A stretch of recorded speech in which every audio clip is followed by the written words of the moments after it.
Welcome, friends. Today, we are continuing on our first impressions on the house of Meo Fusciuni. Excellent. That is right, my friends. Once again, I have returned to you, this time with the third installment of the Meo Fusciuni First Impressions series. Today, we have 3 new fragrances, of which I have checked what none of them are. So all of these will be a surprise. I have some literature before me. I have nothing to lose and everything to gain. So let us see how this works out. I think the first one is called Spirito. Spirito. It is a distant glance. It's a long walk across the grassy fields. I started to create this perfume by reading Emily Dickinson's poems. Being moved by looking at the old yellowed pages of her herbarium, I felt a deep bond with her. I tried to imagine the places where she loved to walk, and from there I started, like a long run in a grassy field, in the summer wind, listening to nature and breathing the freedom of my spirit. An olfactory harmony that captures us from the first notes: angelica, chamomile, carrot seed, a bright and intense perfume. The heart is suave, loving botanical poetry, cypress, myrtle, hyssop, and lavender. I approach the woods, and like a poetic and olfactory mirage, I smell the immortal notes of cedar, vetiver, guaiacum, elemi, and tonka bean, while in the sky the distant field disappears. At the threshold of the woods I read his poems. I listened to the scent of a woody symphony. Spirit represents the spiritual bond between man and nature, between spirit and poetry. Quote, "Dear Emily, in your poetry my mind was set free. In a place never seen, I found peace to tell me the whole truth, an experience far away from everything." Spirito has been conceived and created listening to the albums Charcoal by the Brambles, Felt by Nils Fram, The Lost by Otto at Totland, Async by Ryuichi Sakamoto. Ryuichi Sakamoto, of course, of Merry Christmas, Mr. Lawrence fame, or if you are a dance fan, Heart of Asia. This is quite nice. Fresh and warm at the same time, but green, definitely green. There's something in this I recognise. There's a lot of cypress and vetiver. It's got a lot of the cypress that's in Kyoto, like Incense Kyoto by Comme des Garçons. Excuse me whilst I hydrate.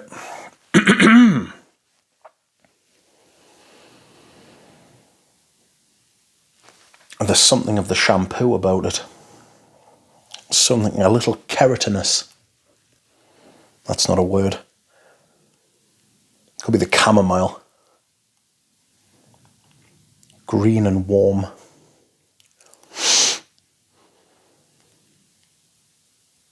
Yeah, it's got a papery type of thing going on as well. There's some of that bright sparkle that you get from elemi, like at the top of elemi.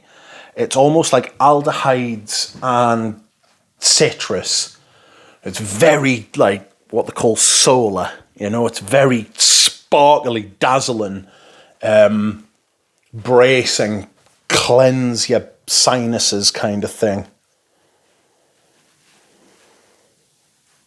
Green, warm, not really sweet. I'm not getting much sweetness. Clean, green, warm. I'm getting a shampoo vibe from it,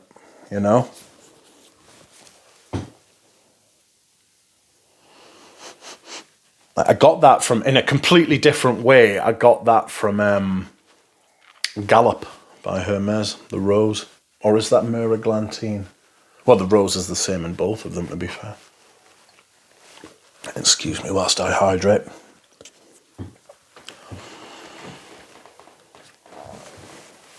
This is an entirely different perfume, but I definitely get something of...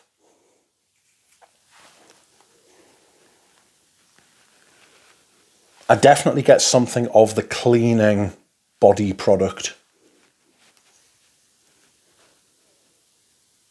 Could be chamomile, because they put chamomile in loads of like shampoo and like Radox and stuff like that, you know, that you put in the bath.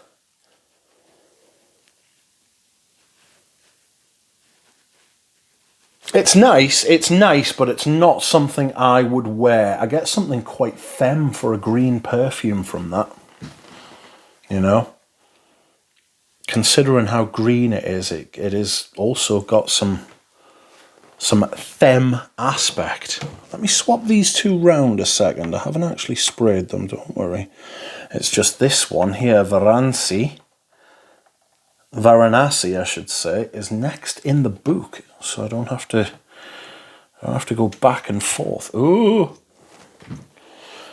Okay, Varanasi, Timeless Trilogy, the authentic soul of India. Well, I'm not Indian, so I wouldn't know.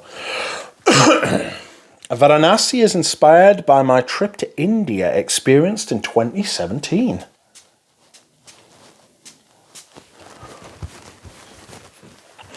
It tells of what India has remained in my heart, mind, soul, and nose.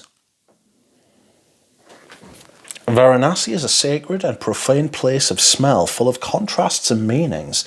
I composed this perfume, letting myself be guided by the visceral emotion I felt the day I felt the sacred water of the Ganges in my hands. I tried to search my olfactory memory and found the source from which everything was created. A Varanasi is an olfactory mandala where the aquatic, animal, and visceral notes of ambergris cradle our soul. The ritual begins with the warm and red spicy notes of saffron, nutmeg, and cardamom. Ooh, it's weird. A dizzying approach to the floral heart, amulets of roses and jasmine, a dusty and woody body of ambrette and cypriol. Like a sadhu covered in a white ash, the ritual takes shape among the sacred notes of nard, incense, and gurjum.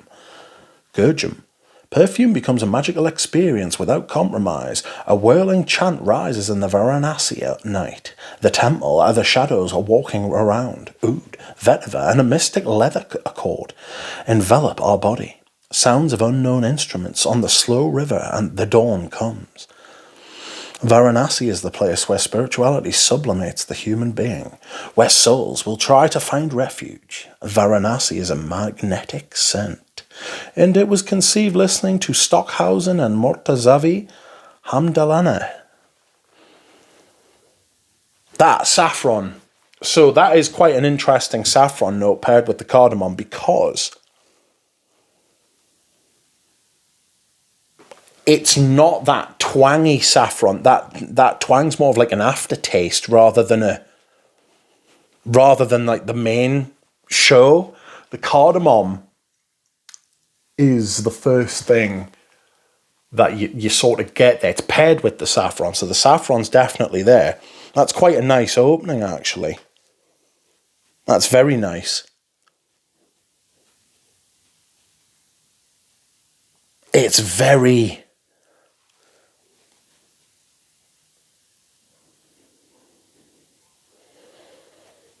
It is very saffrony, but it's very different from almost every... It's very different from almost every saffron note I've smelled before. It's quite incensey. There's a lot of rose in there too. Yeah, the rose, yes, that's right. I am aware that there's cypriol in here, so it's a little bit frightening, like.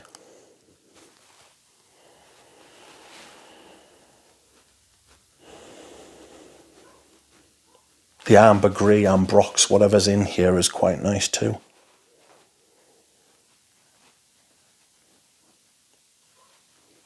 There's a nice leather. This is quite good. It's quite a... It's like a more sophisticated Middle Eastern fragrance. Middle Eastern fragrances have been bastardized to the point where they are now just amber woods with a massive fucking oud saffron thing at the top. It's just ridiculous. They've become like a caricature of themselves. It's quite sad because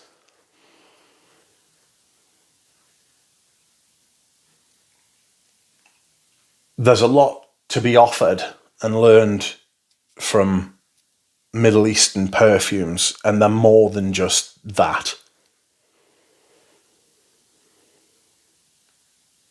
This is very interesting and it's very nice, actually. I really like this. The cardamom's fantastic.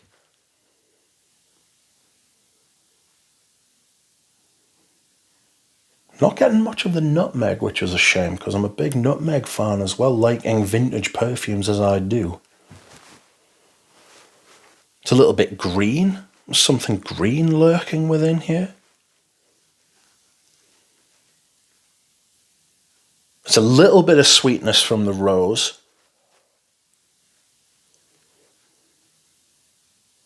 I'm getting some of the vetiver too, because it's quite smooth.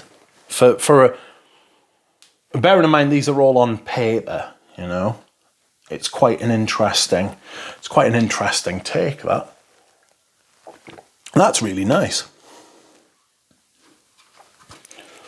That is, in fact, really nice. A Varanasi. I might try that on skin. Okay.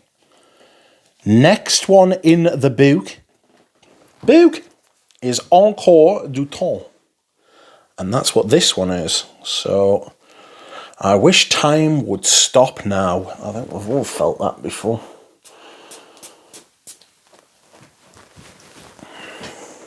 It's a parfum. That smells quite nice. Encore Du Temps is a love dedication. It is a flower fallen into a cup of tea. It was a trip to Laos that made me understand the timeless love between the two people that gave birth to my desire to tell you about this journey, to a place where time is a state of mind, where all is lost in a smile. Like a slow black and white movie, like certain moments in life. That tea seemed to never end, as the little osmanthus flower floated among the swirls of the cup.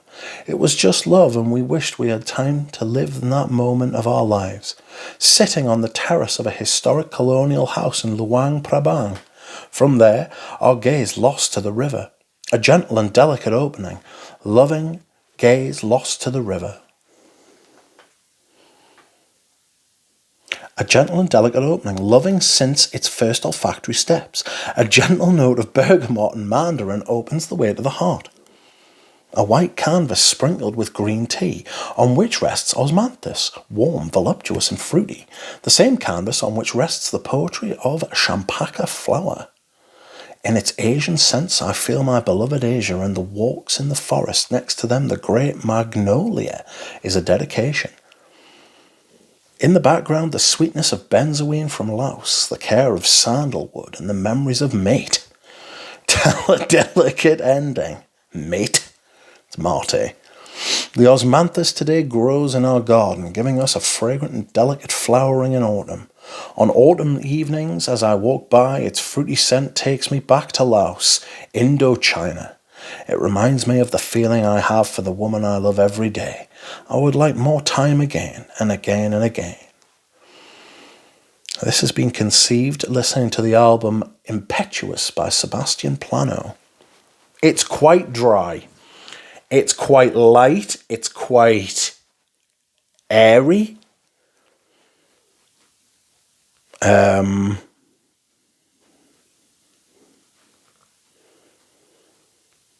It's very floral. At first, you do get that kind of tea, champaka, mandarin. The mandarin's very quiet for me, though. It's more in the fruitiness of the osmanthus. The mandarin sort of exists. It's very dry. It's quite femme.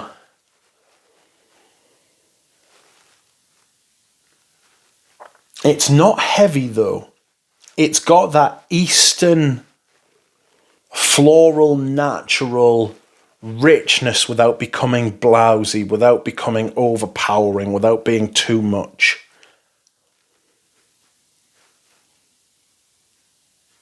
It's like flowers on the wind.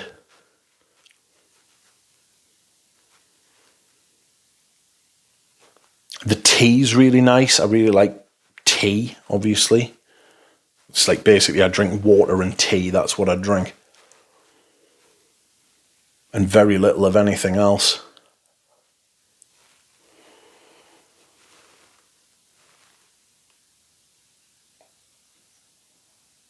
Green.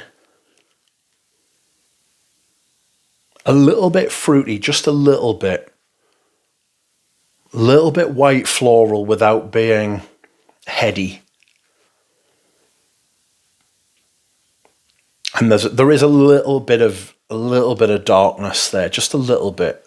So I think they said sandalwood and mate. Benzoin can be a heavy note without being heavy, you know. That's really nice. That's really sophisticated and really nice. It's not something I would wear because I am not sophisticated or nice.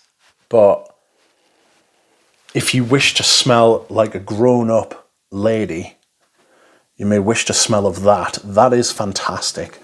Encore Du Temps. Very interesting, very sophisticated, very nice. That is a lovely perfume to smell.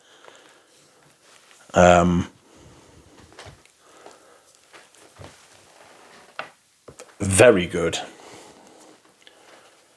Okay, and the last one for today is Viole Nere.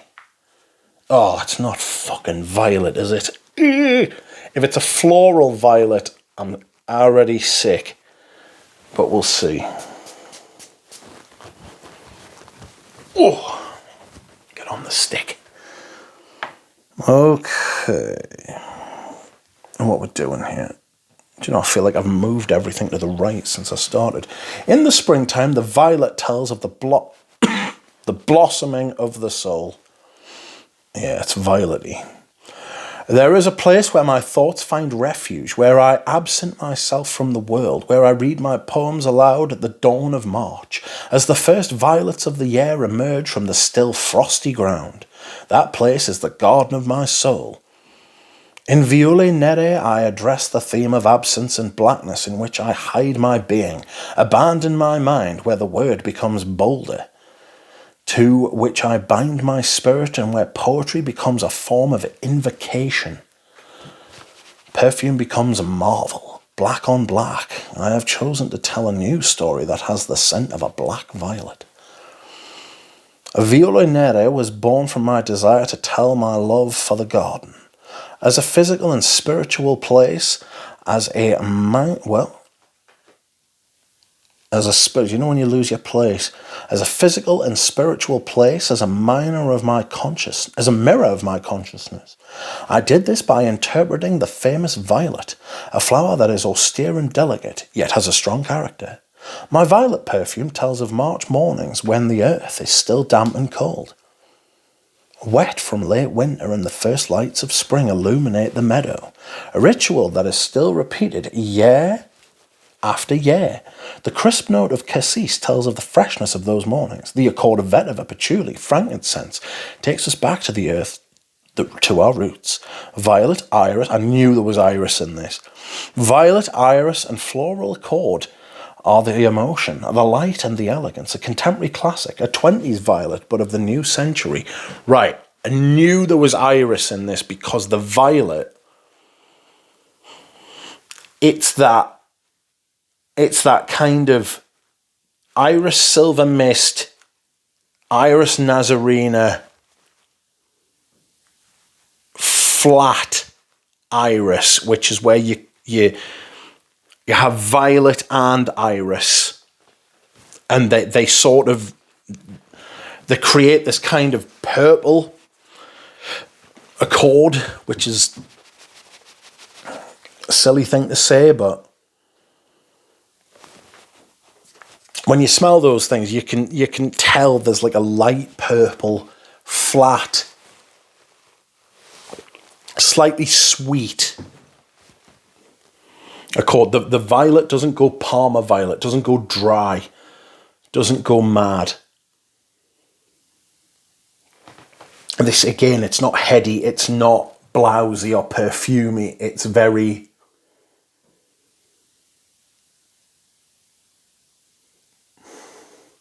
sensible. It has sense. It is a little bit sweet.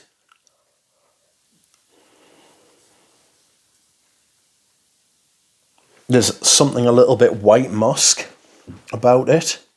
Viole Nere was conceived, created and arranged, listening at each of these stages to the album The Angel and the Dark River by My Dying Bride and reading poems by Mariangela Gualtieri.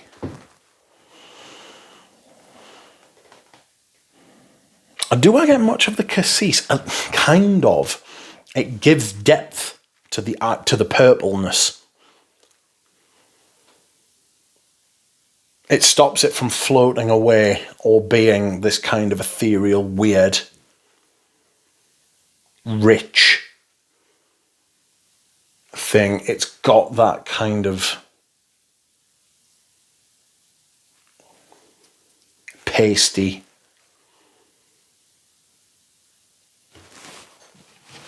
I don't want to use the word ointment, but like, you know, like body product rather than like perfume. This does have definite like similarities to Iris Nazarena and Iris Silver Mist. It's got more going on though. Those two are quite steady. There's no leather here.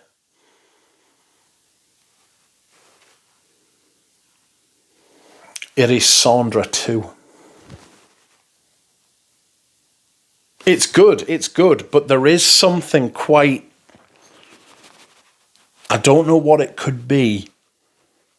Maybe there's some like white floral lurking within here. I mean, cassis can get quite pissy. But there's something lurking within there that I'm not huge on. But it's still nice. It's good perfume. Right, let's go back over these. This is Spirito. The more I smell that, the more it smells like shampoo. Good shampoo, but shampoo like bath time, hair, washing, that kind of thing.